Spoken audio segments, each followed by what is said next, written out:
Mbote bande ko balandia to komo wapi to kutane to kutana kaka toujours les deux abos mon koloma mercredi to kutane to kuta après ba information et puis ba vraie information ndenge mboka na biso la muka Congo et la muka ndenge Congo et la muka makambo bozoka bande ko la biso en position toute la dynamique ba levi que non élection tout vous allez militariser et vous allez militariser na ndenge ni ba ba mituka et ba soda ba hélicoptère ba soda côté mususu ba levi élection tout oyo to na conférence na ngote et ba fichier électoral bande ko musu bazolo baboyi ndenge ni koto oyo bande ko musu opposition décoloniser ozolo baté bande ko musu bazaka koto ngaya za muluba koto ngaya za mukongo koto ngaya za boyi kote musu ozomona kuna bande ko na biso ya opposition bande ko musu to ba député national balobi que non meeting FCC motion contre le ministre des finances bana belaye mbongo bangi ndenge ni ba bis nyose kinena ba FCC ndenge ni bosala ba mbongo jour wana ele kaki ndenge ni ko lezo de ba sina bino bona na pona bokebi nyosu décoloniser mbote Mbote na yo Didier Kiku mbote na bandeko tu o bakolanda biso na mokili mobimba bandeko nanga bokolananga en direct ya Luozi dans le Congo central bino bandeko tu bokolanda biso kuna na Wacha ancienne province orientale bandeko bozana Muchacha tozana Katanga bino bozana Kinkonja Katanga Lukanga ba Twishone Likasi Kolwezi ya Lisano na kopesa mbote na bandeko tu bazana Chilenyi Chabudiki Misanyi bino bandeko nanga tu bozana Kibombo tozana Maniema mbote na bandeko nanga bazana Walikale pe na Kabare na kopesa bino mbote bandeko nanga tu boza na Kenge tozana Bandundu toko pesa na kambote na bandeko tu bazana diaspora wana na koloba kobanda ba pays limitrophe le 9 tina ba o bazana mikili ya poto mbote na bino mbote ya makasi na ba oyo basala kasoki bamoni biso tension et mati bango parce que nous sommes encore là et nous serons là. Bomoni, ça fait 2 jours. Ce qui n'a koti pona na lata, na zo vitaka tout ce qui est rouge. Parce que sengeli toti ke la bao ba mesana ko simba makila ba simba makila. Pona bangonga neti oyo foto ye banini toko sala. Pembe likambu na mutute. Bande konanga bozana loja. Bokozwaka kimia mokolo nini. Bande ko bamesani ko fingana na ko swana na kati ya opposition. Nalobaka na batu boy. La crédibilité d'une personne dépend de son comportement. Et son comportement définit son avenir. Oyo toko sala lelo yango ezali ko sala nzela na biso ya oyo toko zala. Elobeli nanga. Tozalaki awa bandeko nanga na Kisasa. Tozana maison munene ya sondage. Auto respectaka. Sondage les points. Mais depuis un certain temps, pour mokolo sondage les points. Nga pe na ebie. Na ebela e pa vie nanga. Mokolo sondage les points azali kota la bisika ko kendete. Parce que a ko silisaka crédibilité soit te batun oyo basale la ke sondage ba ko silisaka crédibilité à sondage les points. Parce que comment lokola eloko moka ya cop. Yango ni ne lobisinga. Il y a peu sondage les points dimi. Et pe si tala Ramazani Shadari ba point. Na sondage yenda kobima tala boyboy ba sali ta page. Lelo na kosenga na bande kwa RTNC, bande kwa télé 50, bacheno bayembaka basala pe publication à sondage oyo. Sondage ya Bercy oyo basali na cadre consulting international na université ya New York na lobi boy consulting international Bercy basali na université ya New York sur makambo maponomi na RDC balobi boy ebimi na Libre Afrique lelo tokozela bino bo publier mutu liboso balobeli par étape ya liboso les poids lourds écartés du processus électoral. Mutu liboso parmi ba poids lourds écartés Moïse Katumbi Chapwe 82%. Ya ba Congolais ba ko regretter pona nini balongolier sur toute l'étendue de la République. Bomoni a utaki ko s'exprimer, ko s'adresser na batukuna na Sud Kivu, à s'adresser na batu boy chaque fois oyo akosalaka yango. Mutuami Balé Jean-Pierre Bemba Gombo 76% to 76% pour na Jean-Pierre Bemba Gombo ba ko regretter pour na nini ba écarté. Adolphe Muzito Fumumpa 71% ya ba Congolais ba ko regretter. Antoine Gizenga le patriarche il y a vu qu'à 44% des batu bazo regretter, 46% batu bazo sepela. Selon sondage wa. Bakena deuxième rubrique. Balobi lelo soki maponomi salemi selon peuple congolais sondé sur toute l'étendue de la République. Des places na ko reprocher. Kulutu nanga mokolo sondage les points na lobi vie nanga. Oko perdre crédibilité même na entreprise ango. Oyo kotisaka pour que batu batala auprès de qui orienter ba publicité là-bas. Mutu liboso Félix Antoine Chilombo Tshisekedi 36% Yabatu 36% na sondage sur toute l'étendue. Oyo eza sondage ya compté. Ce n'est pas sondage ya kokozwa 100 francs pesi bango ba bimisho liboso. Sondage à copté. Eza Bercy Bokoti ko vérifier consulting international ba travailler na université à New York. Félix Antoine Tshilombo Tshisekedi le premier avec 36%. Boyoka Yami Balé. Yami Balé Vital Kamere de Mutwabimi Yami Balé avec 17%. Moins que la moitié il y a Oyo Félix Abiminang. Nazo continuer. Je vais arriver à une analyse. Yami Satou ERS Ndenge Bakobengaye. Emmanuel Ramazani Shadari. Yaye Kobimana combien na 16%. Donc Ozuye Mbalami Balé à Koton Daka Félix était. Il faut bakisa lisusu. Donc Ozuye Ramazani moko. Ozuye Ramazani Yami Balé. Siko bakisi de Ayeko Koka na Félix Antoine Tshilombo Tshisekedi. Ça c'est le sondage Bercy. On va travailler dans l'université à New York. Bah sali sondage wa.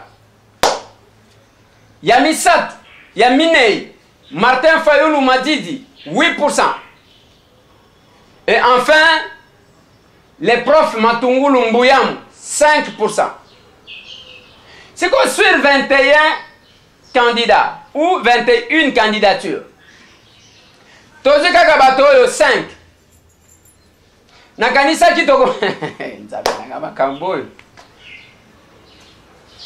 Si on a commis tout, il fallait qu'il les points Babimisa Kiata, Ramazani, Babimisa Kiana combien? Ceux qui 36, ceux qui 35.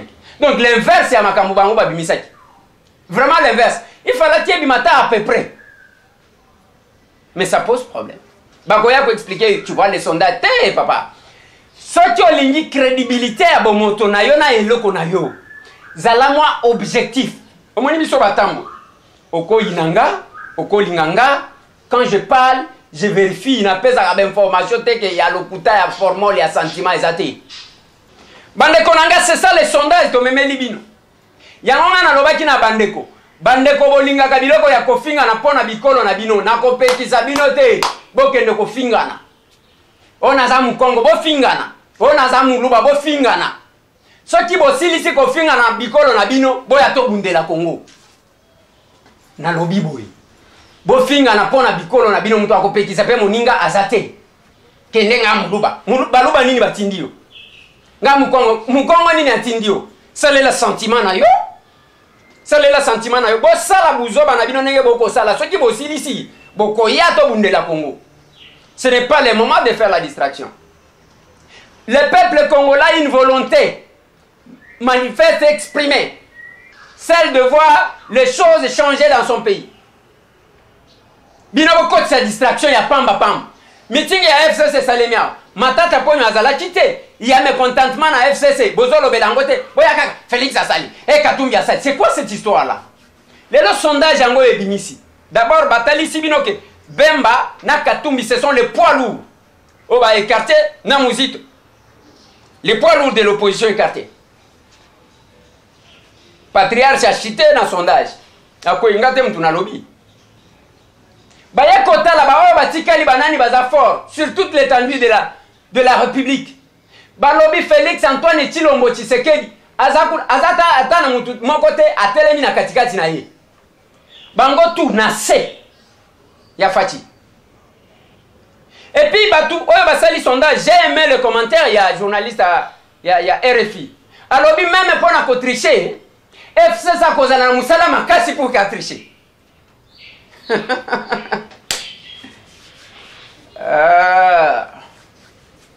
Mbote na bandeko tout. O bazana même sentiment que biso. Balingaka komona makambo échanger parce que mokili abatu, mokili nzambe to ya kotika batute na lobaki na bino soki ezana batu bako mataka ngomba o bako kendaka na zamba ko sambela na l'église pona ko ke poto ezana ba o bakenda poto basi babaye poto balingi bazonga na bamboka na bango. Mais quand ils voient ba division au sein de l'opposition bako tiela mutema batu bako salaka ba dépression.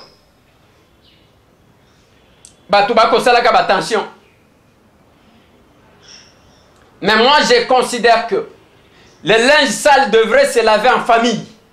Autant je condamne bandeko ya opposition na bandeko misusu ya baluba papa nanga nazolo banabino boyi botika koyela biso biloko wana parce que j'ai comme impression que c'est ça. Ce qui va simbito non, nous on ne fait pas les combats parce que muluba moko bwe na yeki mususu na marche wana zolo o to kufela Tshisekedi to na lobi ah bon tu manifestais pour Tshisekedi omoni ke batu bazo bunga rumba hein bazo bunga na ebite ezaka pasi yangonde komiko balola batu mituto ndenge ni. On ne s'est pas battu pour Etienne Tshisekedi. Tshisekedi c'est seulement un leader qui a préféré être à côté du peuple. Na vie na yemobi. L'incarnation de ce que le peuple voulait. Voilà pourquoi on lui obéissait. Babimisi mongo ya lobi bolia te batu baboy kolia. Yo pe meka ko sala ngote. Et le combat n'est pas ya oh muluba, oh mukongo. Dans toutes les provinces, ezaka na ba valeur mokobo. Babima. Dans toutes les tribus, ezaka na ba valeur mokobo. Dans toutes les tribus aussi, ezaka na bizengi mokobo. Bato ma boma mokobo babima. Tous ceux qui insultent même Tshisekedi. Il n'y a pas que bato abikolo mususu. Baluba mususu pe bazawala. Donc comment on appelle muluba mususu abimi? Alors bima ngai muluba attendez, on n'a pas besoin de ça. Boswana tala tolobi to kopekisa te. Bofingana boswana pona bikolo la bino biso to tikali kakao toko bundela ka Congo. Tango boko silisa boya to bundela. Et loko ebimi awezanini. Sondage ezo pesa chance na changement. Et le changement ekoyaka na bomoko. Yango na kolobaka bandeko o bazana ndeko Moïse Katumbi Chapo. Ba o bazana ndeko Félix Tshisekedi. Batumi bale wana. Lelo Vital Kamerhe ye wana bimi na kati ya sondage. Soki bosaleli pasi na yo pasi nanga na sincérité le peuple congolais kozala lesingo. Mais soki bosali ba film na bino wana bosala na éviter. Na éviter. Et on sera là. On va soulever le peuple contre vous. ngana ko utiliser kolo te ngana zaka na biloko wana te yaki mo ngana za mutu abwe okomona mutu musu alobi te alobela ke kolo na ete parce que aruta Rwanda ye alobi hein papa basala Aden ya Congo oyo na otika na ngamo koti basala penza Aden ya kemo mokolo mabele ya Congo nani yango ozomona ntango bozali kosagite biso tozalaka ndenge tozabo. Vous devez respecter les gens. Mbote na prof Jean Mbeli oyo asali ya lecture makambo ya bakamyo bapesaki et les questions d'actualité. Bande wa bolingo bane ko le Congo mbote na bino baso. Lelo ezali mercredi le 31 octobre 2018 ezali ndeko la bino Jean Mbeli. Bandeko na ye lisusu lelo ko réagir na likambo elekaki lendi tango Sénat présentaki ba matériel na ye na boulevard du 30 juin. Bandeko tango ba présentaki yango bakangi balabala ba boulevard batu bombe baleka réalité point ba salaki yango alors que ba ko présenter yango place ba matériel wana ezalaki ba kino ba journaliste balakisi bango bakangi ba photo na ba vidéo point ba sala na kata boulevard ba sala yango point ba raison mibale raison bosse ezali dissuasion ya mibale ezali persuasion. Dissuasion pour la nini bandeko. Dissuasion ezali soki mutu azali na panique. Mutu aza kobanga. Mutu aza kolenga akolinga approuver na bato oye aza kobanga oye azali ko faire paniquer alinga approuver bango kaza makasi. Akolinga abimisa ba muscle, abimisa ba paquet pendant le baquet soki bomeki voilà biloko na zanango na kosala bino pe mabe na ko écraser bino.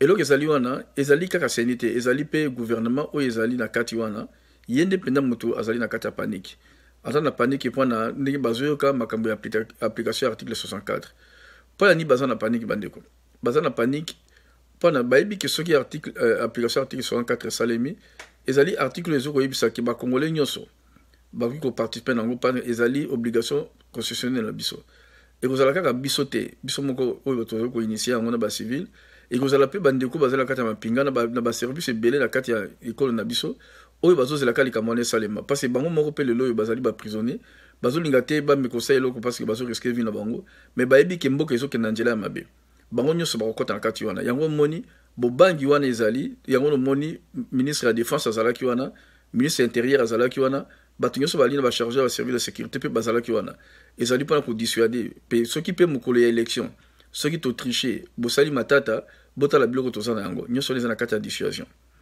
bandeko kasi pona biso ezali nango biloko moko ezali ba coup de théâtre ezali ba mise en scène to banga yango te eloko mibale ezali persuasion ezali pona ni bandeko pa balingi ba persuader biso ke élection rosalema mais bayebi bien ke ekosalema te bangi bala isa biso pongi toke nango titan to comme le 23 décembre balobio élection ezali te batie biso devant un fait accompli et puis biso sikoyo moyen to sala ezali te yango moni balingi balakisa biso ke ba persuader biso vraiment que élection osalema pona ngo basali ndenge nini baye na ba mituka wana baye pe na ba avion ne ba hélicoptère ba annoncer pe ke ba matériel comme na Dar es Salaam bande ba matériel to zela ki depuis le mois de juin to moni na ngote attendez le ba bio komi to bi de ce komi pays ya solo siko ba camion bazana ngo bandeko ben ni pona élection salema il faut ba matériel nyonso près de 150 000 machines à voter comme na Congo ba 80 000 urnes et comme na Congo ba ni groupe électrogène près de 20 000 comme na Congo ba biloko nyonso na ba accessoire ba biloko tout ya vote et comme na Congo bandeko et comme na noté ezali na compléter na kati ya mboka na biso ce qui est comme na Congo biloko na comme na Congo il faut qu'on distribue yango Congo mobimba et vous a distribuer ndenge nini ba camion ba la kisi biso il faut ekenda ti na intérieur mboka bandeko to na 21 000 localités na kati ya Congo 300 territoires et comme akula ndenge nini ba balabala ezalité ba rail ezalité masu ezalité sikoyo balobi bon bazali pe na ba avion na ba avion ba présenter biso ba présenter 11 avions bandeko ba avion ngope ya mingi na kati wana lokola ba camion ba présenter na ba hélicoptère mingi yali ba kimbambala na ndima ete ke ba DC8 ezala lisusu na ete se ba avion ngope bandeko elo muso ezali wana ezabwe ba hélicoptère bazana ngo ezali na autonomie ya 500 km et que ça la ndenge nini pona e parcourir ba distance wana pona e ke na ko livrer ba matériel alors que ezana nini ekiko mema kaka nini tonne moko pamba ya nini ya matériel donc nyonso wana ezali ba biloko ezolakisa ke techniquement élection moyen sale mesalité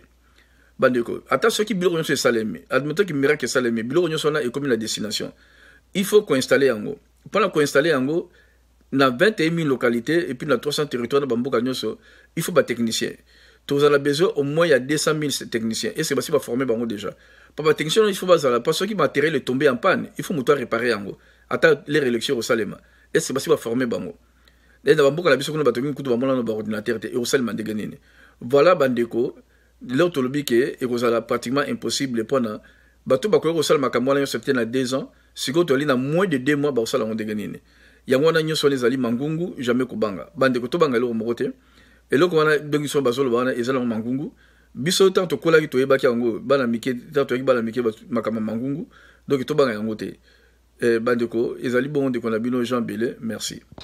Voilà. Tozana posa ya bamayele ya modèle wana. Tona posa koswana na binote, toyeba ke onda swana kamakasi, onda finga kamakasi. Ba laboratoire o ba sala qui sont financés par Kinshasa ya ko diaboliser ba tozana ngo posa te. Eza biloko eza périmé expiré. Ngana no biboyi. Ba kolo ko finga na ngana ko pekisa binote bo finga na. Tangu bokolemba bozongi to bundeli Congo. Ba kolo lokuta bo monter na ba laboratoire na bino makasi. Na sima bozonga to bundela Congo. Mais les sondages, oh, y a Bercy est tombé au point. Qu'on a dit ça va congolais que ceux qui opposition baza sincère, baza bon moko, ils vont gagner sans problème. Parce que ceux qui tozuka, tozwana nous na sondage wan, na batu 5 ko ba mina kati ya sondage. Ramazani Shadari azaka yemoko. Na kati wana kama 16% na ye. Siko tozui ya Prof Matungulu 5. Tozui ya Martin Fayulu 8. Tozana combien? Ekoti 13. Ok. Donc, Ramazani Shadari, moins 3. Ok. Toye kozwa Vital Kamerhe. Ekoti 30. Donc, Ramazani Shadari, plus 14. Si quand toye kozwa les bulldozers, Félix Antoine Tshilombo Tshisekedi, 36. To beti 50. Donc, 50 contre 16. Vous voyez la nécessité de la candidature commune. 50 contre 16. Donc, yango qui va journaliste va lobby et cause à la passe pour que va tricher. Tala biloko biso to ligni kolobe. Yango to ko senga na ba chaîne na ba to ko tara comment ils vont se comporter. Bande konanga biso to yaka ndenge wana. Tozana posa te soki ya ndenge ni. Bato ba polémique. Boko bana polémique. Biso to ko pesa ka bino makambu ekoleka. Vous trouvez normal bande konanga? Je suis un professeur d'université. Oya médecin à clinique universitaire. Clinique universitaire, ba hôpital de l'État et comment boloko. Moi na moko abotami kuna sali 3 mois bimakate. Parce que bazana mbongo akofuta ya maternité te. Et nous allons continuer là-bas. Et puis docteur Wana Zolo Bake, c'est depuis 2006, l'État paie sa kabiso ata 100 francs te. Mais bango bazolo bana batu, tout va bien.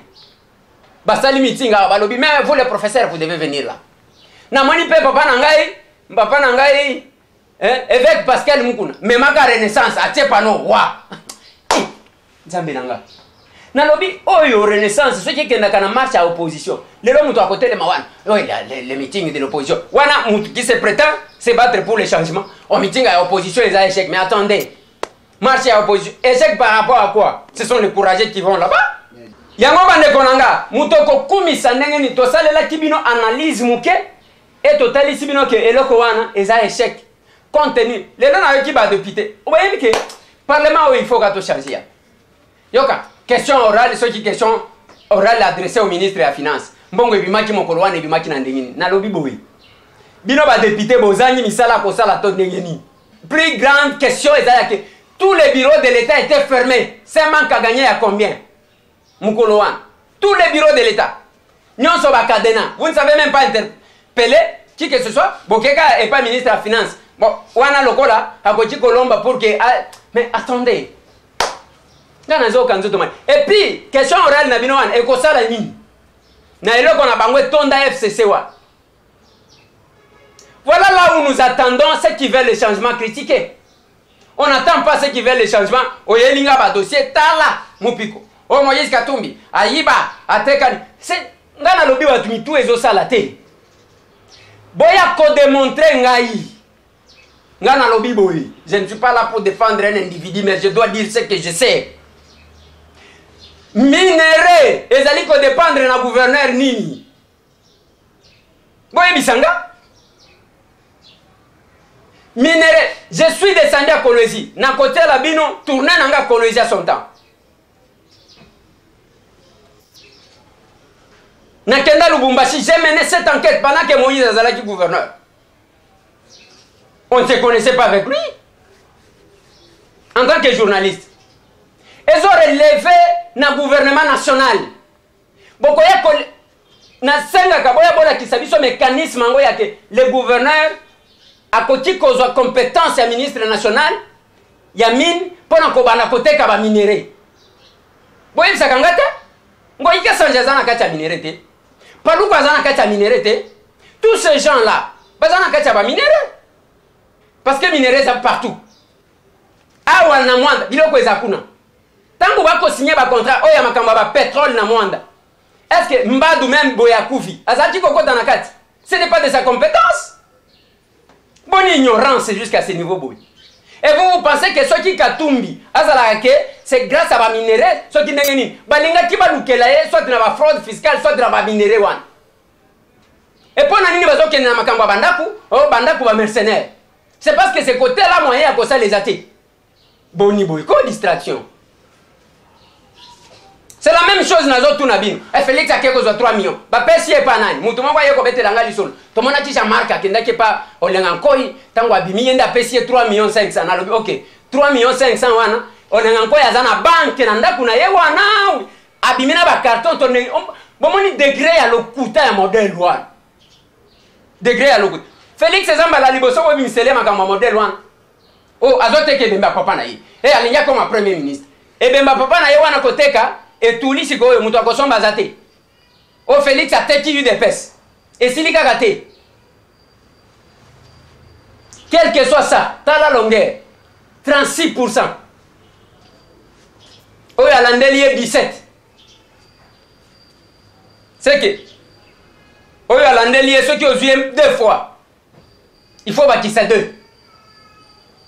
Osgo Ramazan, il faut tirer 2 fois. O yeko bâtir ça 4. Félix, Antoine, Chilombo, Tshisekedi. Donc tout ça, ils ont kolobake, koloba ya mutu, yangote ko kitisa mutu dans l'opinion. Le peuple a sa volonté. C'est la même chose na Katumbi. Bawa bazolela ye bazaka ndenge bazawa na batelemi bawa bazolela bemba bazawa na bazolela. Donc bande konanga, avec l'unité, les choses peuvent changer. Wana nazali ko yebisa na bande ko parce que mikolo na ko lala te. Bande ko benga ngana poto même ana Kinshasa izaba journaliste mususu ko benga ndeko Eliezer est-ce que ko lobate est-ce que ko pekisa bande ko te ngana lobite mutu na mutu azamu kolo ayebini na zosala babundela na bikolo na bango tango ekosila toko ya ko bundela Congo mais biso tozakaka les gardiens du temple et depuis quelle année bato bakenda ko kota mabondeli sala taboye tolo bake munoko na nganga na lobi bino ha. Voilà bande konanga, merci beaucoup. Nako compatir na bande konanga bazana loja. Nako compatir na bande konanga tout bazana Beni.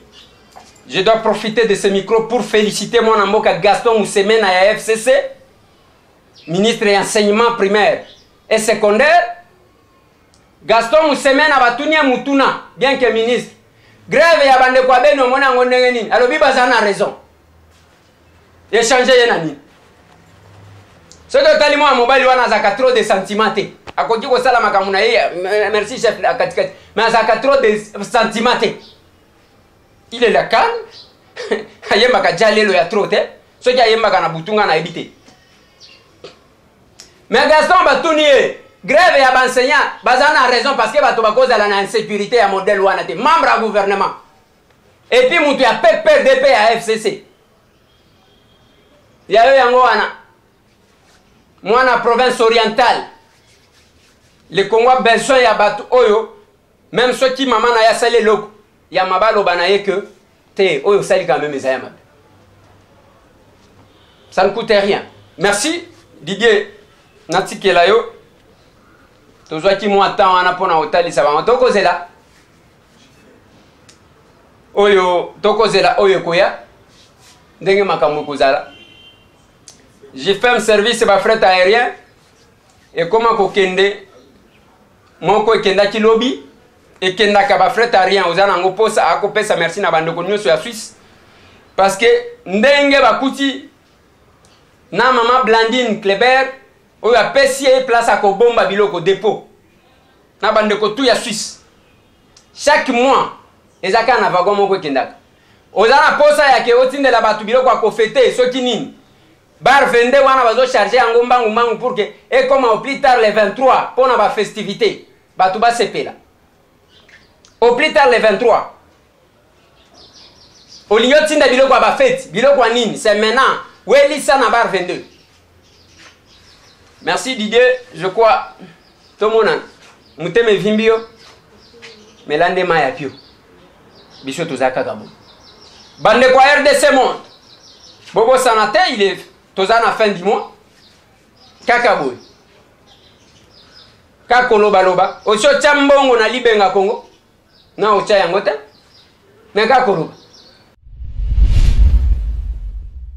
Merci mingi bandi ko balandi ato komi wapi ba grande ligne ya mboka na biso ela mugi ndenge tozo na Congo so kendela to kende wapi tozo toujours ko senga biso ana to komi wapi tozo la bomoko to sangana to simona bomoko so kende liboso tozo epenge fofana mouvement bandoki.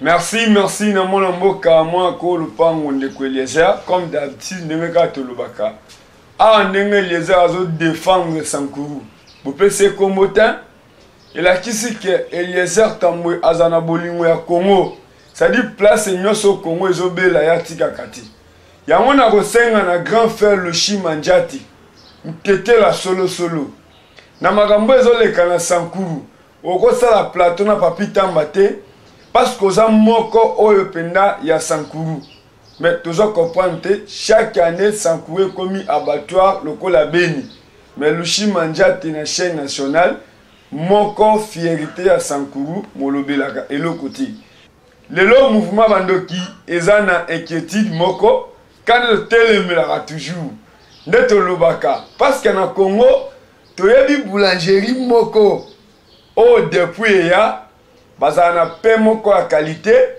o ke tomona ata bozana travailleur ya pain victoire na quartier au moins kanon ndeko azobaluka azobongama.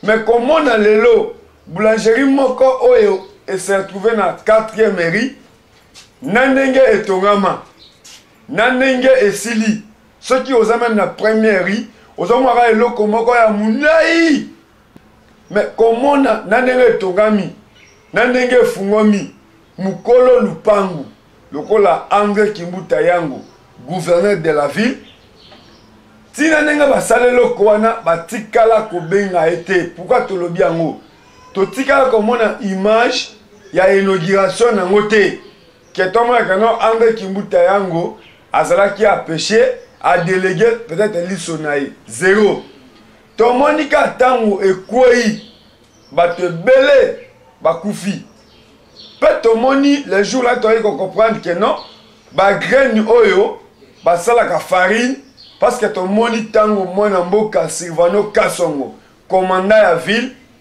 bon comment na image parce que ba graine moni ba soda bazo nyata wana ba policier na ba poto na ba mai nde yango basala ka farine bon tolingi siko toyeba oyo wana ezwaki makila ya bato oyo wana ezwaki mabele o wana ezwaki ba sapato ya bato bazonyata pona ko évacuer bato bakufaki petit lelo André Kimbuta ebi nombre ya bato bakufate to mwana même retour ya mwana mboka Koko Nyangi na Chine à l'écart direct pona komona modèle bato bakufi même hôpital wana moi watongo ba perdaki bato na bango mais bazuka ka biloko wana ba osela ngo farine. Mais comment on a l'élo qui a baqué nos têtes de ville? C'est-à-dire qu'on se retrouve dans le ciment. Ah, ce il fallait que tout le monde azali. Dès les jours là, moi Namboka André Kimbuta yango comme gouverneur, il y a ville, il y a Kinshasa. Kolobakano bazana soyi 3600 engagés. Mais tant qu'on voit une réclamation, il fallait que ça mata 2000. Mais boye na réclamation, beaucoup qui même mata 200. Mais soit disant mouton bazo bakano maman wana ndaza chef. Mais comment azo batama azo linga balakisa été? Parce que yé azo diriger ba Congolais, yé azo charge ba Congolais. Il fallait qu'il a tellement devant gouverner tout le monde en échange que azo faire pour défendre le peuple congolais 3600 agents naï. C'est faux. Les lots na RDC, metali farine, nenge baloba mamba kwanga toti la bateke, magamba lo sona pondu toti la batete là. Ça dit mamba metali farine toti la mino Congo. Même maki soko lingolia maki bien, eza mino Congo. Soko lingata olia ngulu, olia soso awa, eza mino Congo. Yango tolobi lelo na mouvement bandoki lokuta eza malamu ti. Comment aux gens 3600 agents engagés, c'est pas journalier, baza ba engagé. Mais ba zangi musala, mais tant qu'on a réclamation, yo mo d'abord mo kosina bango ozobatama. Et la kisini, osa musala na magui. Ozamona parce que ozamona na courage devant gouverner de la ville. Oh peut-être oyo kaka to mona na bilili, o monie mo préféré obatama na mutuka. Ça dit réclamation nini okosa la batu. L'élection de la société wana ils ont mérité la décision oyo l'État congolais a eu. Ceux qui vont répondre à la critère de l'État congolais, ça engage que André Kimboutayan n'a qu'à remettre toujours JFM service. Aussi l'État a découragé Bissoti, a décevoir le mouvement bandokité. Bissot Ogotika Kolobla JFM service. Balobi na JFM service a continué toujours Moussala Nae. Richard Pangi, o azoyamba RDC Monde d'ici là, tokotika kolobela Richard Pangi te parce que yepé azo répondre à ba critère na biso. Yo mutolingi tolobela yo. Yo mutolingi ba monter to comme passer le musala, to ko répondre ne na JFM service azo CP là. Ça dit bar 22 les 10 bakangi pour les 20 les 21 et comme on a Kinshasa, yango pena kolobela JFM service. Nenge ozo ba bar 22 bato ba fete nenge pe équipe to komi wapi ndenge ba mesana na ko sepila bango pe ba sepila na feti oyo yango tozo encourager toujours musala et qu'elle est toujours liboso.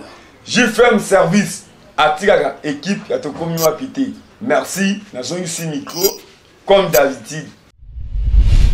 Merci mingi bande ko landia te kombo après kombo na suka bu tu na mouvement bande ni ko pesa bino et la gara bon na te kombo vous a toujours branché scotché na magazine de kombo mais bon ça te JFM fret aérienne ezali ndego tu alingi ndego na liamwa ko mwa fu mwa mbika aya ko tindika na bongolo kaka wana bongolo musika te na rompo na station wana oluki JFM service au moment na bande ko mbote kimi anzambe zakati na ko na bino merci.